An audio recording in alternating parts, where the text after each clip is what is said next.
पहिला त म हाम्रो पार्टीको केन्द्रीय प्रचार विभागलाई धन्यवाद भन्न चाहन्छु। तपाईहरुलाई अबदेखि नियमित रूपमा हप्ताको एकचोटि पत्रकार भेटघाट कार्यक्रम राख्ने र सूचनाहरू सम्प्रेषण गर्ने जो कार्यक्रम राख्नुपर्छ त्यसको लागि पत्रकार साथीहरू तपाईहरुलाई सबै थाहा छँदैछ। अब देश निर्वाचन प्रक्रियामा होमिनै सकेको छ। पहिला स्थानीय तहको निर्वाचन वैशाख 30 गते तोकिएको छ र त्यो प्रक्रियामा सबै राजनीतिक दलहरू सक्रियतापूर्वक आफ्नो स्थिति सुदृढ गर्नको लागि देशव्यापी अभियानमा छन्। तर फेरि बीचबीचमा निर्वाचन के हुन्छ भन्ने प्रश्न पनि मिडियाहरूमा र विभिन्न व्यक्तिहरूले यसलाई आशंकाको रूपमा हेर्ने गरिएको छ। म चाहिँ बडो प्रष्टसँग के भन्न चाहन्छु भने निर्वाचन सर्दैन, वैशाख 30 गते नै निर्वाचन हुन्छ। भर्खरै म गठबन्धनको बैठकबाट उठेर नै यहाँ आएको छु र गठबन्धन पुरै दृढताको साथ निर्वाचनको अन्तिम तयारीतिर जुटिराखेको छ। कारण निर्वाचन सर्ने सम्भावना कहीँ कतै देखिएको छैन। तर नेपालमा बडो विचित्र के हुने गरेको छ भने निर्वाचनको दिन बिहान पनि होइन निर्वाचन सर्छ रे नि भन्ने चाहिँ बडो विचित्रको संस्कार चाहिँ हामी कहाँ बनेको छ। विगतमा पनि संविधान सभाको निर्वाचनमा होस् या 74 को निर्वाचन या स्थानीय प्रादेशिक संघीय निर्वाचनको सन्दर्भमा पनि निर्वाचनको दिन पनि निर्वाचन सर्छ भन्छन् नि भन्ने चर्चा चलिराख्नु पर्यो। म तपाई सम्पूर्ण पत्रकार मित्रहरू मार्फत आम नेपाली जनतालाई सबै राजनीतिक दलहरूलाई भन्न चाहन्छु निर्वाचन सर्दैन। कम्तीमा सरकारको र सरकारमा भएका कुनै पनि पार्टीहरूको निर्वाचन सार्ने कुनै मनसायत छैन र गठबन्धन सम्पूर्ण रूपले निर्वाचनको तयारीमा होमिसकेको छ। म तपाईहरुलाई यो पनि जानकारी गराउन चाहन्छु आज हामी बेलुकासम्म देशका 6वटै महानगरपालिका र 11वटै उपमहानगरपालिकामा गठबन्धनको बीचमा समझदारी बनाउने हामी चाहिँ प्रयासमा छौं र झण्डै झण्डै महानगर टुङ्गिनीको नजिक पुगेपछि म यही पत्रकार सम्मेलन भएको हुनाले उठेर आएको छु। यहाँबाट पनि म सिधै गठबन्धनको बैठकमा जहाँ कार्यदल समेत हामी बैठक बसेका छौं। मलाई विश्वास छ आज बेलुकासम्म हामीले महानगर र उपमहानगरपालिकामा गठबन्धन भित्र गरिने तालमेल बारे एउटा निष्कर्षमा पुग्छौं। त्यसपछि नगरपालिकाहरू र गाउँपालिकाहरू यो सबैको निम्ति हामीले अधिकार प्रत्यायोजन गरेर तल दिएकै छौं र आज बेलुकासम्म तलको सम्पूर्ण रिपोर्टहरू केन्द्रित गर्ने र सकेसम्म भोलिसम्म एउटा निष्कर्षमा पुग्ने हाम्रो कोसिस छ। कारण मैले दुईटा कुरा बडो प्रष्टसँग भन्न चाहन्छु निर्वाचन सर्दैन। जति मिडियामा आएको छन् त्यो अनुमानकै भरमा आएका छन्। यो कुरा पनि म तपाईहरुसँग फेरि एकचोटि दोहोर्याएर भन्न चाहन्छु 2-3 महिना अगाडि हामीले संविधान र कानूनको अन्तर्विरोधको सन्दर्भमा छलफल अवश्य गरेका थियौं।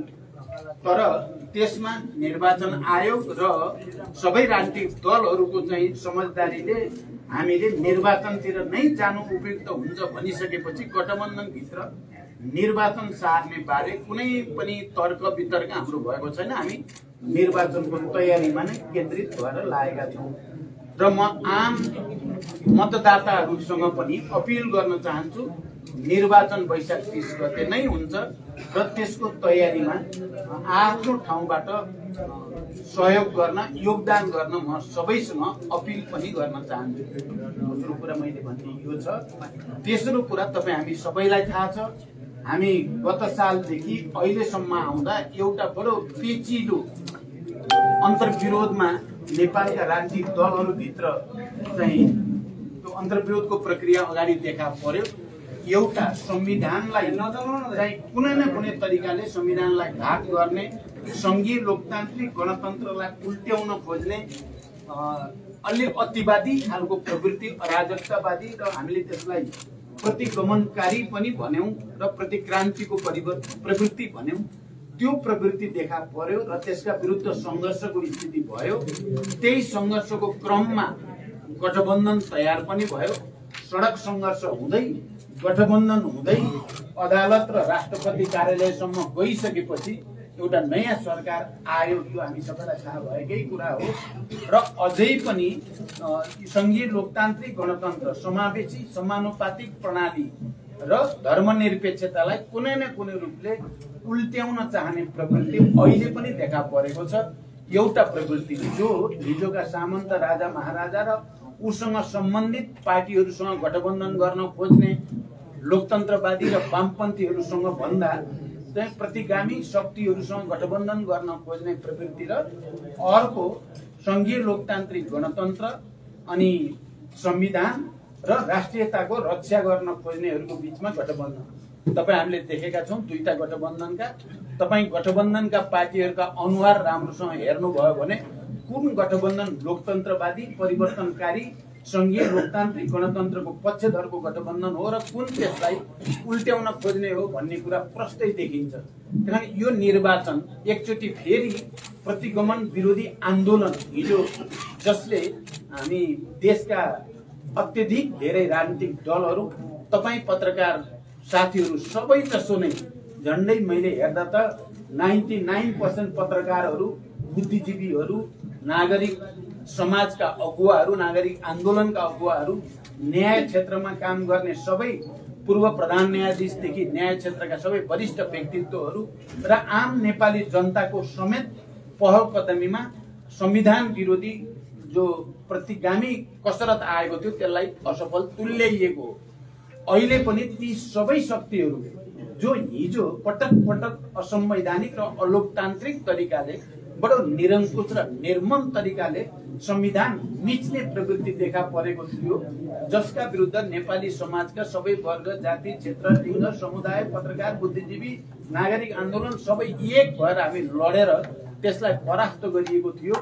अहिले पनि आउने स्थानीय तहको निर्वाचन, प्रादेशिक र संघीय निर्वाचन सबैमा पनि त्यो प्रवृत्तिलाई परास्त गर्ने र परिवर्तनका पक्षधर, प्रगतिका पक्षधर, संघीय लोकतान्त्रिक गणतन्त्रका पक्षधर शक्तिहरू जसले संविधानको मर्म र भावना अनुसार समाजवाद उन्मुख राज्य निर्माणको कुरा गरेको छ र तलैदेखि जनताका आधारभूत समस्याहरू समाधान गर्न, जनताको घर दैलोमा, किन संघीय लोकतान्त्रिक गणतन्त्र या संविधान सभाबाट संविधान निर्माणको प्रक्रिया आफैमा एउटा प्रगतिशील कदम भए पनि जबसम्म नेपाली जनताको घर दैलोमा चाहिँ समृद्धिको उज्यालो पुग्दैन तबसम्म जनता सन्तुष्ट हुने हुँदैन।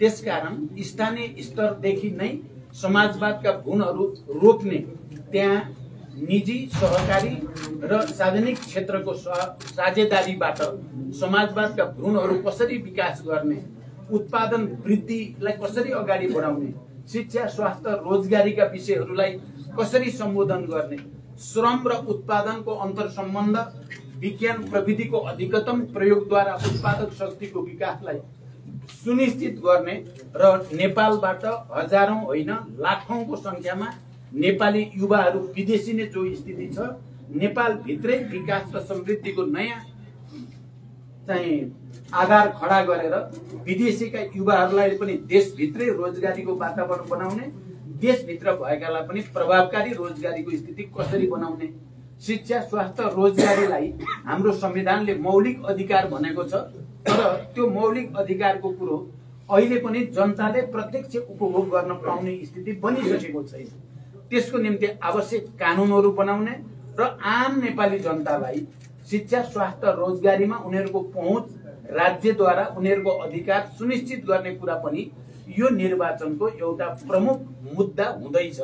र हामी तपाईहरुलाई थाहा छ नेकपा माओवादी केन्द्रले राष्ट्रिय महाधिवेशनमा आजको विश्व परिस्थिति, आजको विज्ञान प्रविधिको विकासको स्थिति खास गरिकन मैले अलि बढी मेहनत गरेर यसलाई नेपालको समाजवादको बाटो कस्तो हुन्छ भन्ने क्रममा आइन्स्टाइनको थ्योरी अफ रिलेटिभिटी, सापेक्षतावादको सिद्धान्त, क्वान्टम मेकानिक्स र अहिले ग्लोबलाइजेसन र डिजिटलाइजेसनसम्म आउँदा आईटी क्षेत्रमा खास गरी इन्फर्मेसन टेक्नोलोजीमा भएको रिभोल्युसनको प्रभाव मानिस बीचको सम्बन्धमा कस्तो परेको छ, देशको बीचमा सम्बन्धमा कस्तो परेको छ र स्थानीय जनता, आम जनताको चाहिँ जीवनमा के प्रभाव परेको छ भन्दै स्थानीय तहदेखि नै प्राकृतिक साधन स्रोतमाथि स्थानीय जनताको अधिकार सुनिश्चित गर्ने, त्यहाँ विकास र समृद्धिको निम्ति विज्ञान प्रविधिको प्रयोग गरेर उत्पादन अभिवृद्धि गर्ने र हर क्षेत्रमा जनताको पहिचान र अधिकारलाई स्थापित गर्ने कुरा भनिएको छ। र हामी आउने निर्वाचनमा स्थानीय तहको निर्वाचनमा नि त्यही अपिल गरेर अगाडि बढ्दैछौँ र आउने प्रदेश र सङ्घको निर्वाचनमा पनि हामीले जनताका मूलभूत समस्याहरूलाई सम्बोधन गर्ने कुरामा जोड दिएका छौँ।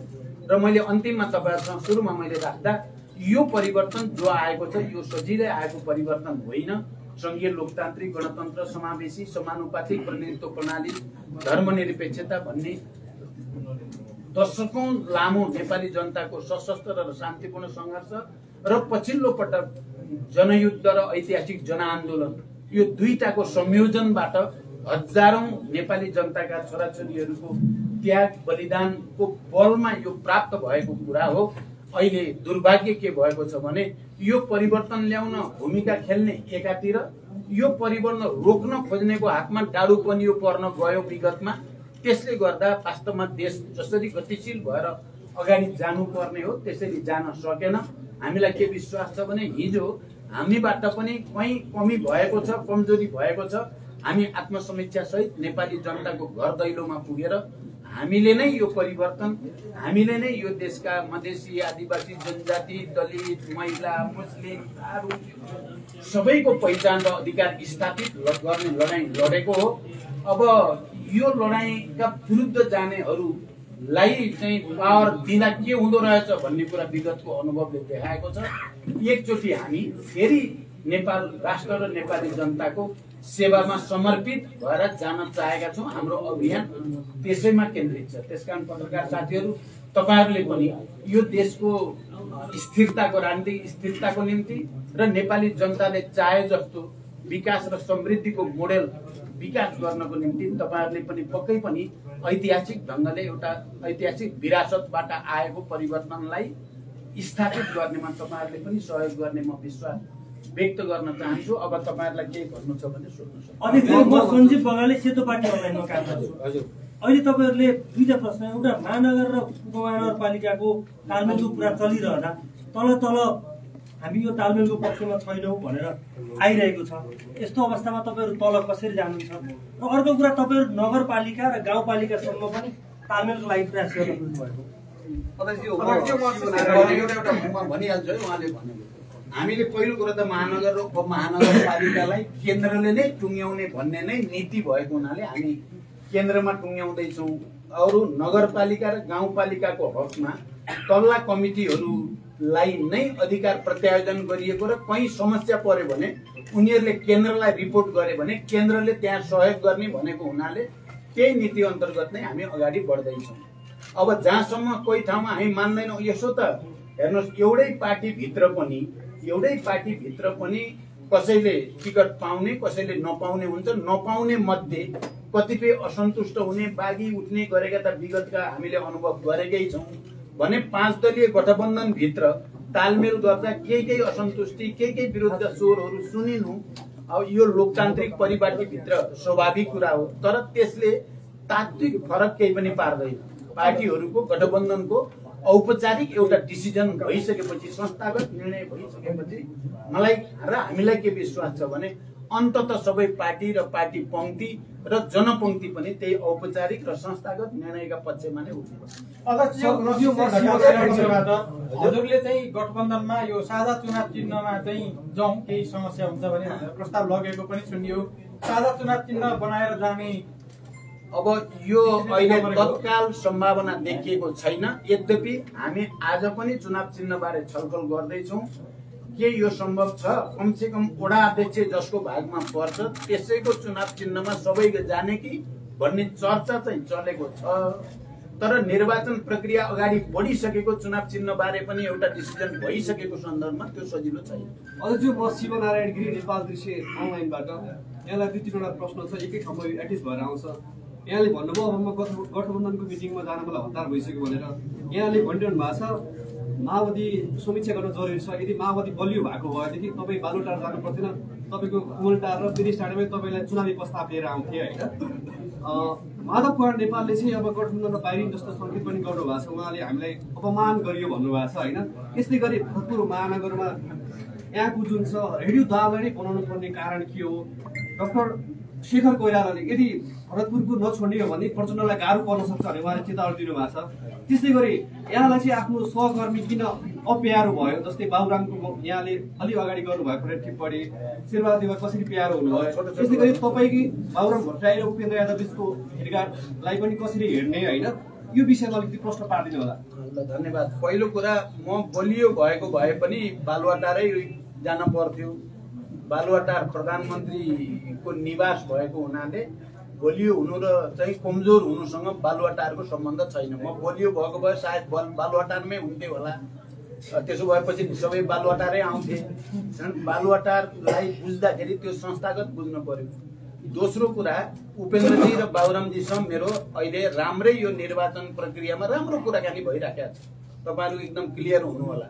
बीचबीचमा तितो मिठो अलिअलि पोख्ने कुरा त हुन्छन् नै राजनीतिमा, तर अहिले यो चाहिँ तालमेल गर्ने कुरामा बाबुरामजी, उपेन्द्रजी लगायत सबै पार्टीहरूसँग सौहार्दपूर्ण ढङ्गले कुरा भइराखेको छ। सम्भवतः धेरै ठाउँमा हामीहरूको कुरा मिल्छ भन्ने नै मैले देखेको छु। दोस्रो कुरा। तेस्रो कुरा, भरतपुरै नभई भएन, रेणु नै नभई भएन भन्ने हाम्रो कुनै अडान होइन। तपाईँहरू प्रष्ट हुनु होला। अघि भर्खरै पनि 6वटा महानगरपालिका छन्। 6वटा महानगरपालिकामा एउटा त माओवादी केन्द्रलाई पर्ने नै होला। गठबन्धनकोले काठमाडौँ दिने भने पनि ठिकै छ, विराटनगर दिने भने पनि ठिकै छ, भरतपुर होइन भने पनि ठिकै छ भनेको छु मैले। तपाईँ यहाँ भ्रम पार्न खोजेछ भरतपुरै चाहिने, रेणु नै चाहिने भन्ने होइन। तर अहिले पहिला रेणुले जितिराखेको र भरतपुर हाम्रोमा भएको हुनाले सजिलो त्यही हुन्छ भने त्यो पनि ठिकै छ भनिएको मात्रै हो। त्यसकारण यो कुरामा कोही कन्फ्युजन नहोस्। अब 6वटामा 6वटै एउटालाई दिन सक्ने स्थिति पनि छैन। माओवादीलाई एउटा पनि नदिएर अरू सबैले बाँड्ने भन्ने पनि त स्थिति छैन। गठबन्धन भइसकेपछि त कम्तीमा एउटा त माओवादीलाई पर्ने नै भयो नि त।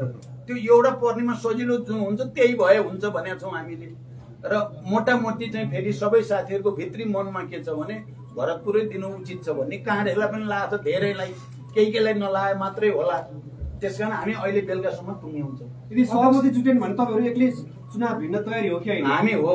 अब यदि गठबन्धन भित्र सहमति सबैको बीचमा भएन भने जसको बीचमा सहमति हुन्छ त्यसको बीचमा सहमति गरेर हामी अगाडि जान्छौँ। अब कसैसँग भएन भने एक्लै भिन्ने तयारी त हामीले 3 महिनादेखि गरेकै छौँ। सहमति नै भएन भने त्यतिकै बस्ने त कुरा हुँदैन, भिडेर जाने कुरा नै हुन्छ। त्यो स्थितिमा जित्ने अहिले सम्भावना माओवादी केन्द्रकै बढी देख्छु मैले चाहिँ।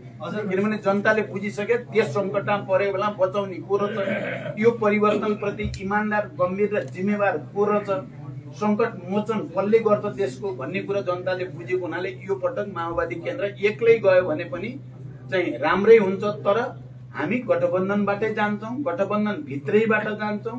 गठबन्धन भित्र मात्रै भनेको चाहिँ 5वटैको सहमति नहुन पनि सक्छ।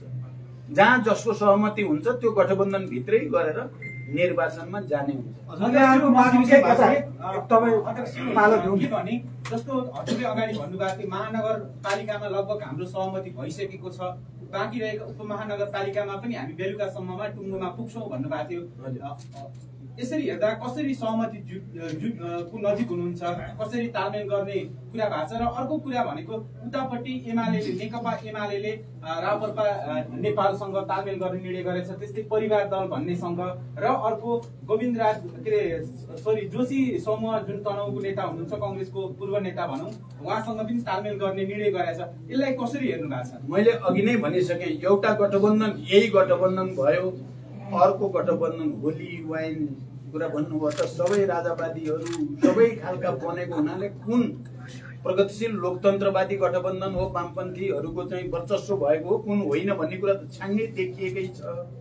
यो पहिलो कुरा।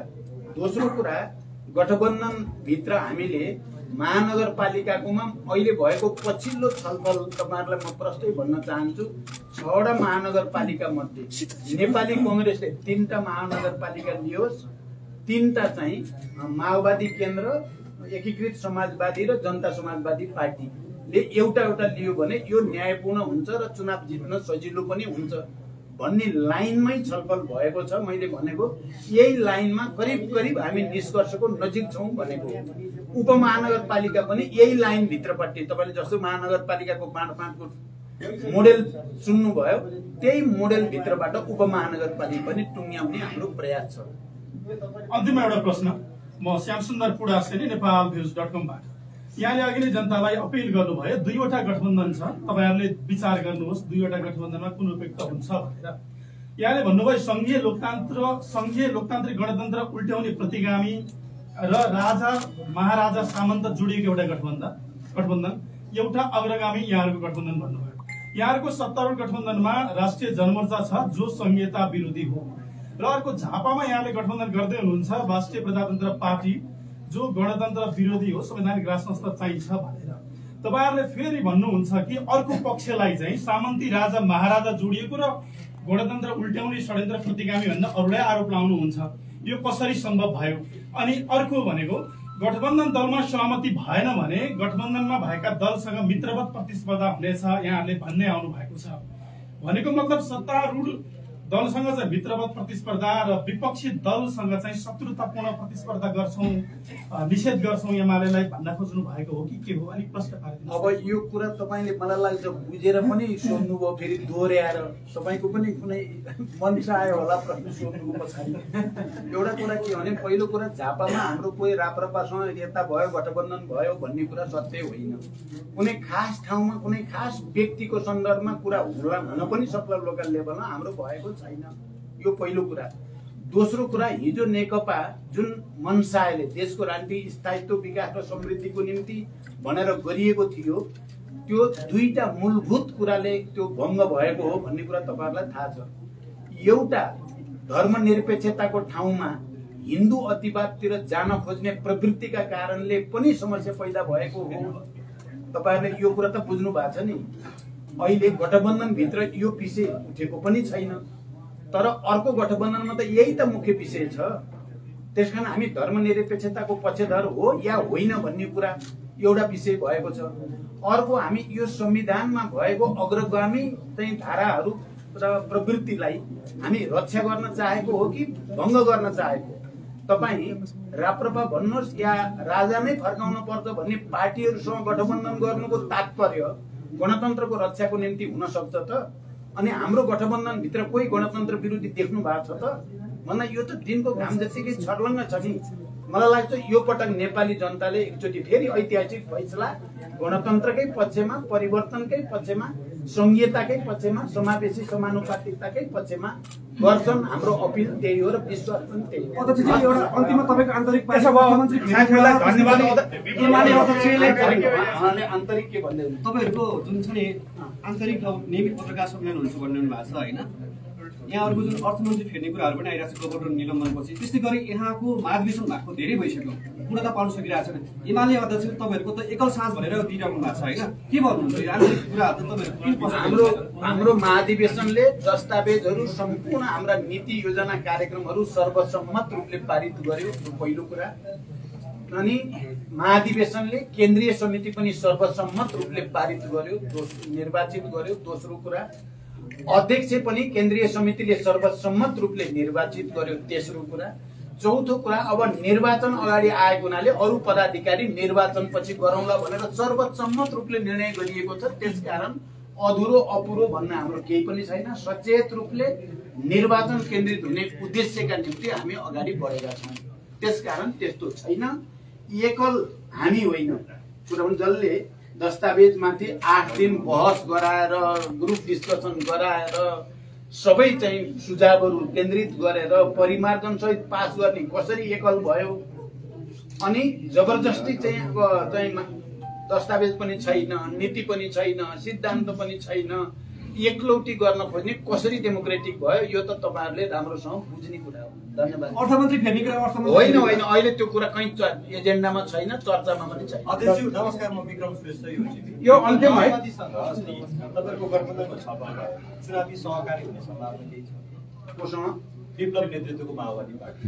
अब विप्लवजीहरू चाहिँ अहिले चुनावमा आउने भनेर चाहिँ सबैसँग भेटघाट पनि गर्नुभयो, सबैसँग कुराकानी पनि भइराखेको छ। हाम्रो विचारमा 3 बुँदे सहमति केपी ओली र विप्लवहरूको बीचमा जो भएको थियो त्यसलाई हामीले सकारात्मक भनेर त्यति बेला नै समर्थन गरेका थियौँ। अहिले पनि उहाँहरू निर्वाचनमा आउन चाहेको हुनाले उहाँहरूलाई निर्वाचनमा आउन सकेसम्म हामी सबैले मिलेर सकारात्मक वातावरण बनाउनु पर्छ भन्ने हाम्रो नीति छ, हाम्रो समझदारी पनि छ। गठबन्धनभित्र पनि उहाँहरूलाई अब चाहिँ चुनावमा आउँछौँ र संस्थागत रूपले जान्छौँ भन्ने कुरा राम्रो कुरा हो। नेपालको लोकतन्त्रको लागि, नेपालको शान्ति प्रक्रियाको लागि, नेपालको जनताको समृद्धिको लागि यो सकारात्मक कुरा हो भन्ने हाम्रो छ। अब उहाँहरूले आइसकेपछि कता सहयोग गर्नुहुन्छ भन्ने कुरा त उहाँहरूको स्वतन्त्रताको कुरा हो। मलाई लाग्छ पृष्ठभूमिको कारणले, विरासतको कारणले उहाँहरू माओवादी भन्दा बाहिर जान सक्नुहुन्छ भन्ने मलाई लाग्दैन। पुरानी विप्लवलाई देखाएर चुनाव चाल्नु हुन त अगाडि भन्नुभएको छ चुनाव हुन्छ भनेर, तर यहाँ मान्छेहरूले के भन्छन् भन्दा सत्तारूढ दलहरू विप्लवलाई देखाएर चुनाव चाल्ने षड्यन्त्रमा लागेका छन्। बिल्कुल छैन, बिल्कुल छैन। कुरा भन्नुभयो त सबै राजनीतिक दलहरूले त्यही कुरा, विप्लवहरूले राष्ट्रपतिसँग भेटेको हामीलाई थाहा छ, निर्वाचन आयोगमा गएर भेटेको पनि हामीलाई थाहा छ, अनि बालकोट गएर केपी ओलीलाई भेटेको पनि हामीलाई थाहा छ। चुनाव सार्दिन पर्यो भनेर उहाँहरूले भन्दै गर्दा हामी देशभरि चुनावी अभियानमा हिँडिरहेका छौँ, यो तपाईँहरूले देखिराख्नु भएको छ। त्यसकारण हाम्रो कुरा उहाँहरूलाई देखाएर चुनाव रोक्ने होइन, उहाँहरूलाई पनि चुनावमा आउने वातावरण कसरी बनाउने सकारात्मक ढङ्गले सोच्नुपर्छ भन्ने मात्रै हो। यसमा कोही भ्रम नपरोस्। धन्यवाद साथीहरूलाई।